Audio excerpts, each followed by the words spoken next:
नमस्ते दोस्तों, मैं एस्ट्रो ज्योति आज की बात में आप सबका स्वागत करती हूँ।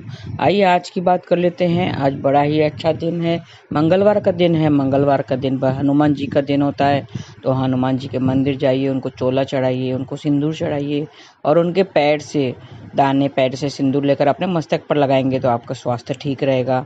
और मंत्र जाप करते रहिए, ओम हनुमते नमः। ऐसा पहले शुरू वास्तु से कर रही हूँ मैं, उसके बाद आज की खास बात और थोड़े से उपाय और कृष्ण कथा में आज थोड़ा सा हम एक दृष्टांत ले लेंगे, तो आप अंत तक बने रहिए। वास्तु की बात करें तो फर्श का रंग कैसा होना चाहिए? दीवारों का रंग गहरा है तो फर्श सफ़ेद हो, इससे घर के लोग नुकसान से बचे रहते हैं। गहरे या चटकीले रंग के फर्श से बचना चाहिए। तो ये थी वास्तु की बातें। अब अष्टमी तिथि आज रात 8:09 तक रहेगी। आज शाम 6:35 तक परिग योग रहेगा। परिग योग में शत्रु के विरुद्ध काम सब सफल होते हैं। तो आज रात 10:55 तक पूरा आषाढ़ नक्षत्र रहेगा। पूरा आषाढ़ विश्वा नक्षत्र है, जिसका स्वामी शुक्राचार्य है और इसका संबंध जल वित्त के पेड़ से बताया गया है।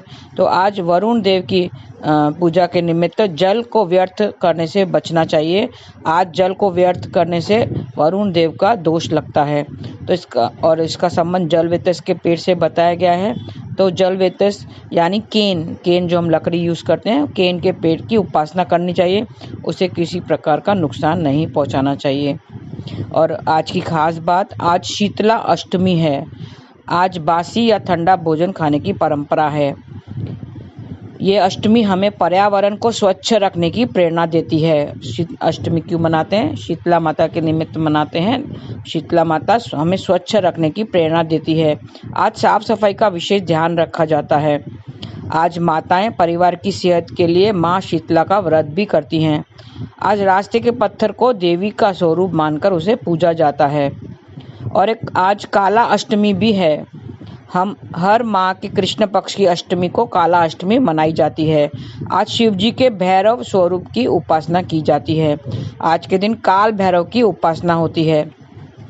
तो आज शिव जी के काल भैरव स्वरूप की उपासना करें।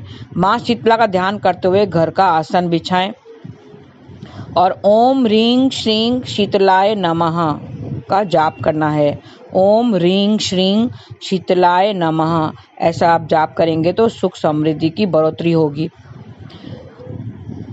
और आज स्नान करके नीम के पेड़ के पास जाएं और पेड़ में देवी माँ के स्वरूप का ध्यान करें। रौली चावल आदि से पेड़ की पूजा करें और प्रार्थना करें, तो इससे आपके बिजनेस में बढ़ोतरी होगी। स्नान आदि के बाद दूध चावल का खीर बनाएं। खीर से देवी माँ को भोग भी लगाना चाहिए।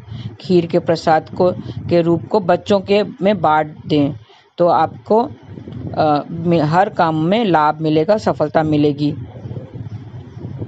आज स्नान करके शीतला चालीसा का पाठ भी करना चाहिए, तो परेशानियों से छुटकारा मिलेगा।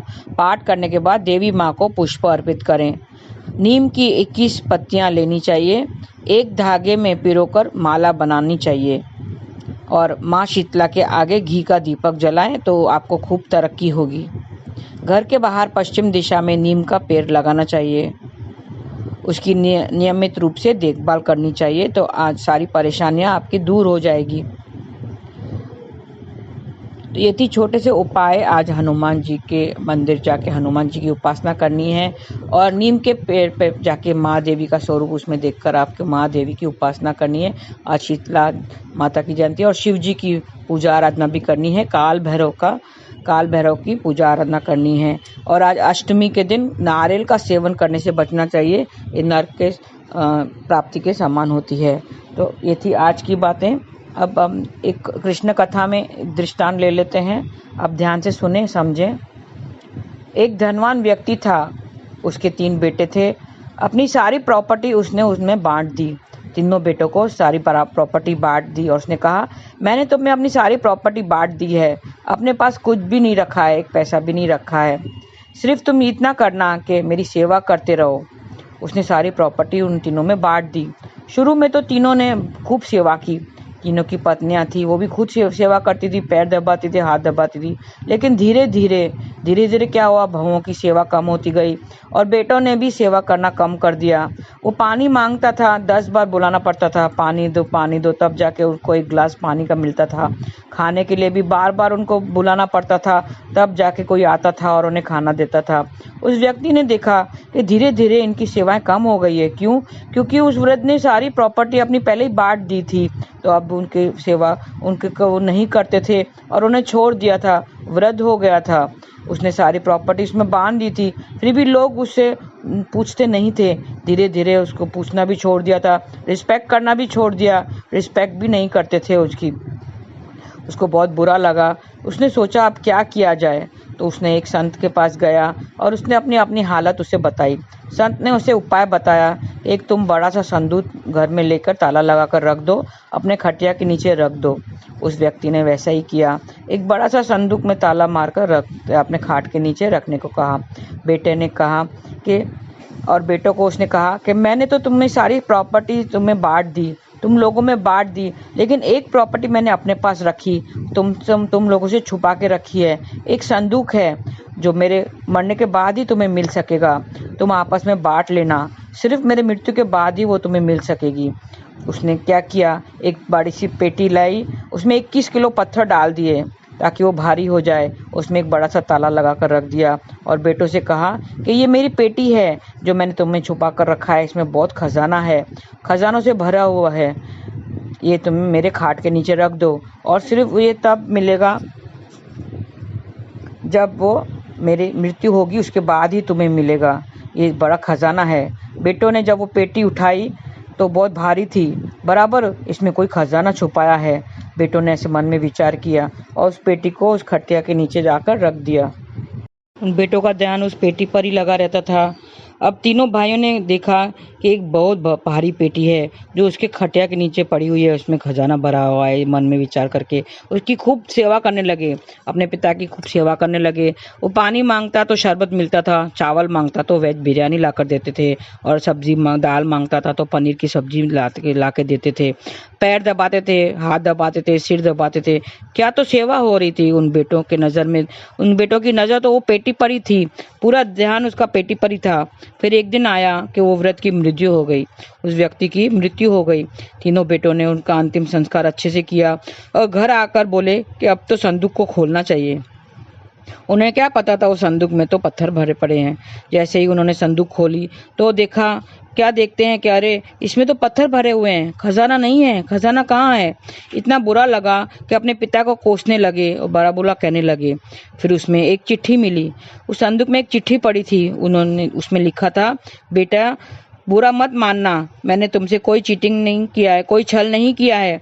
फर्क सिर्फ इतना है कि पहले बच्चों माँ बाप की सेवा करते हैं और फिर उनको माँ बाप की प्रॉपर्टी मिलती है, लेकिन मैंने पहले तुम्हें प्रॉपर्टी दे दी और फिर तुम लोग से सेवा ली।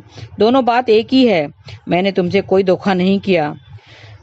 देखो दोस्तों, कहने का तात्पर्य यह है कि आजकल बच्चों को बड़ों की नसीहत की नहीं वसीयत की जरूरत पड़ती है।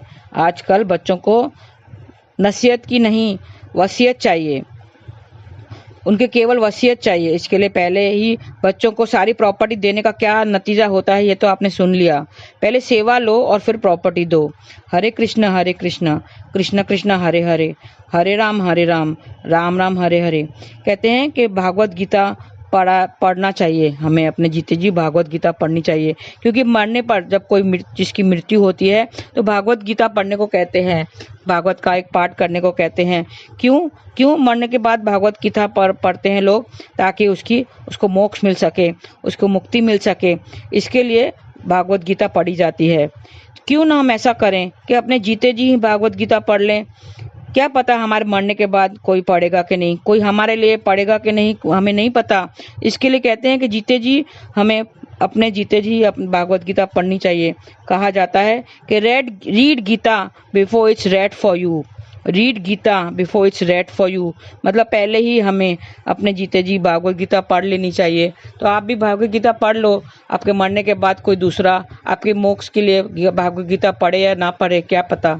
तो आप अभी भागवत गीता पढ़ लें और ईश्वर को अपने साथ रखें, नाम जाप करते रहें और ताकि आपको मोक्ष मिल सके।